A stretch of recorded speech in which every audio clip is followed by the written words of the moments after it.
Thanks, Eric. As some of you who have been to these conferences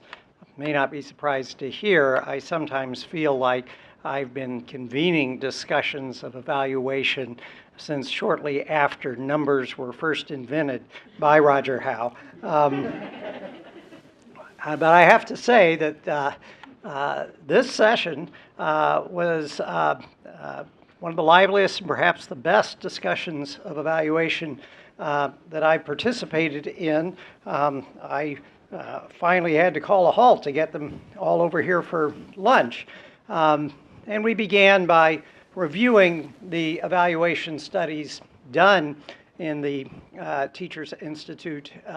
over the years, a discussion that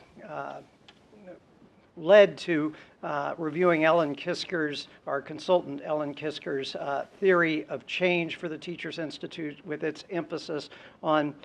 multiple impacts on students and teachers and also university faculty, impacts on different constituencies and on different dimensions of the experiences of different constituencies. And since this discussion included teachers, school officials, institute directors, there were a wide range of concerns for what we needed to look at to get a full sense of what institutes can contribute. We noted the increased emphasis in recent years on finding ways both to evaluate the quality and use of curriculum units, initiatives that are still underway, and we got ideas about how to develop those, including the importance of encouraging the curriculum units to be structured with pre-test and post-test elements so we can evaluate the impact on student learning that we are trying to achieve rather than trying to connect it with more standardized tests not tied to the particular curriculum units. The school officials present emphasized the importance of getting continuing feedback on the impact of the seminar experiences on teachers and students, not simply the survey results when teachers have just completed a seminar, but discussions with those teachers over the years about whether they were continuing to draw on the strategies and knowledge gained through their seminar experience. In Delaware, they also do pay attention to the teacher evaluations over time of those who've been in seminar experiences. There was an awareness that when we look at the range of different impacts on students, teachers, the schools in which some teachers have been fellows, as well as the universities, there's an awful lot of our impacts that don't lend themselves to rigorous quantitative evaluation. A lot of the evaluation does have to be qualitative, and there are in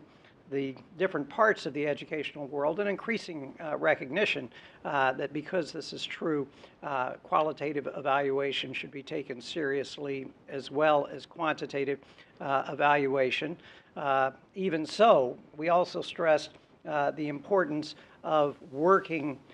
with school districts, establishing relationships that enable us to get as extensive data as possible on teachers, on students, on curriculum use, and more. And some expressed interest in the fact that during one of our evaluation studies, we did pay student interns to engage in data collection with the New Haven district, while they also took on responsibilities to help the district data office in tasks that they were pursuing, and in general finding ways so that our data collection can reinforce and strengthen institute data collection in ways in which other ways that we can build good relationships with districts by providing them services. seems important to do. And we also noted the importance when we're setting up new institutes of establishing good relationships for data collection from the beginning and thinking creatively about how we can use the establishment of new institutes to examine their impact over time on those districts and those schools and those students. We take evaluation very seriously. It's very hard to do it as fully as we'd like. Obtaining the resources and time to do it is challenging, but evaluation is not something to be feared, particularly for this program, because all the evaluations that we can do show us that through the efforts of all of you involved, the Institute approach really does strengthen teaching in public schools.